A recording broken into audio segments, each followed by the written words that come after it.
মাসের একটি নির্দিষ্ট সময়ে মাসিক হয়ে থাকে নারীরা, কিন্তু ওভুলেশন টাইমটি, ডিম্বস্ফোরণের টাইমটি অনেকে না বোঝার কারণে দ্রুত গর্ভধারণ হয় না, যার কারণে বীজটি বা শুক্রাণুটি মারা যায়।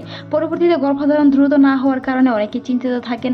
তাই দ্রুত গর্ভধারণ করার জন্য অবশ্যই আপনাকে ওভুলেশন টাইম কিংবা ডিম্বস্ফোরণের তারিখ বা ডিম্বস্ফোরণের লক্ষণগুলো বোঝা খুবই গুরুত্বপূর্ণ, যেন আপনার বৃথা শুক্রাণু না যায়, শুক্রাণুটি মারা না যায়।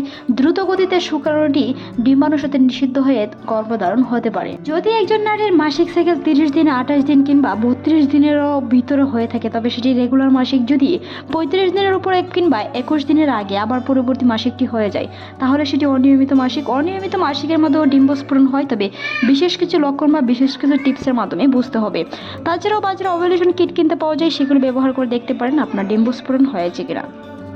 ডিম্বাণু বের হলে অনেক সময় নারীদের তলপেটের একটি কোণায় ব্যথা অনুভূত হতে পারে। ডিম্বাণু বের হলে, ডিম্বাণু যখন নিষিদ্ধ হওয়ার কিছুক্ষণ আগ মুহূর্তেও আপনার কিছু অস্বস্তি ভাব অনুভূত হতে পারে। শরীর গামা গামা দিতে পারে, শরীর কিছুটা গরম বা শরীর তাপমাত্রা আগের তুলনায় বৃদ্ধি পেতে পারে। সেই লক্ষণগুলো প্রকাশ পেলে অবশ্যই সেই টাইমে সহবাস করার চেষ্টা করুন, যেটি আপনার দ্রুত গর্ভধারণের ট্রিক্স। তাছাড়াও যদি আপনি এই লক্ষণগুলোর মাধ্যমে নাও বুঝতে পারেন, বাজারে ওভুলেশন কিট কিনতে পাওয়া যায় মাসিকের 13তম দিন থেকে 18তম দিনের ভিতরেই। প্রায় বেশিরভাগ নারীর এই ডিম্বস্ফোরণ বা ডিম্বাণু তৈরি বা ডিম্বাণু বের হয়, তাই সেই সময়গুলোতে অবশ্যই ওভুলেশন কিটটি টেস্ট করে দেখতে পারেন ডিম্বস্ফোরণ হয়েছে কিনা। সেই সময় মেলামেশা করার চেষ্টা করুন, যেন আপনার শুক্রাণুটি শক্তিশালী ও হেলদি থাকে। তাই সহবাসের আগে অবশ্যই পর্যাপ্ত পরিমাণে পানি, গরম দুধ, কুসুম গরম ডিম অথবা বিভিন্ন ধরনের ফল, যেমন খেজুরে পর্যাপ্ত পরিমাণে ফাইবার অ্যাসিড থাকে, যেটি আপনার শুক্রাণুকে হেলদি ও শুক্রাণুর গতিশীলতা বাড়াতে দ্রুত সহায়তা করে। তাই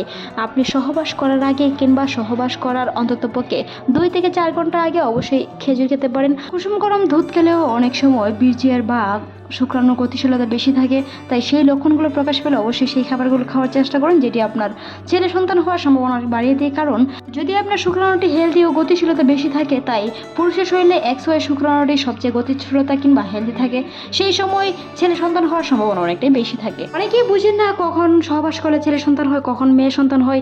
তা নিয়ে আমাদের চ্যানেলে অসংখ্য ভিডিও আছে, চাইলে ভিজিট করে আসতে পারেন। এরকম অসংখ্য ভিডিও পেতে অবশ্যই আমাদের চ্যানেল সাবস্ক্রাইব করার অনুরোধ রইল।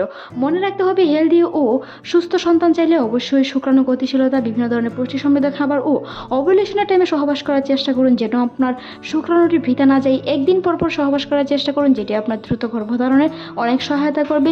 মনে রাখবেন, যখন আপনার গর্ভধারণ হয়ে যাবে, বাকি শুক্রাণুগুলো কিন্তু মারা যায়। তাই অবশ্যই গর্ভধারণ করতে চাইলে ওভুলেশন বা ডিম্বস্ফোরণের দিনই সহবাস করার চেষ্টা করুন। ছেলে কিংবা মেয়ে সেটি নির্দিষ্টভাবে কেউ বলতে পারবে না, তবে ওভুলেশনের দিন সহবাস করলে গর্ভধারণের সম্ভাবনা অনেকাংশে বেড়ে যায়। অনেকে বিভিন্ন লক্ষণের মাধ্যমে না বুঝতে পারার কারণে নির্দিষ্ট একটি দিন জানতে চান, তবে সেই দিনটি হচ্ছে যখন আপনার মাসিক হবে, সেই তারিখ থেকে ধরে 13তম দিন থেকে 18তম দিন। তবে বেশিরভাগ সময় 14তম দিনে ওভুলেশন টাইমটি হয়ে থাকে বেশিরভাগ নারীর ক্ষেত্রে। ভিডিওটি এই পর্যন্ত ভালো লাগলে সাবস্ক্রাইব করবেন, সেই সাথে আপনার মতামত অবশ্যই জানান। এরকম অসংখ্য ভিডিও পেতে অবশ্যই আমাদের চ্যানেলটি ভিজিট করবেন। ধন্যবাদ।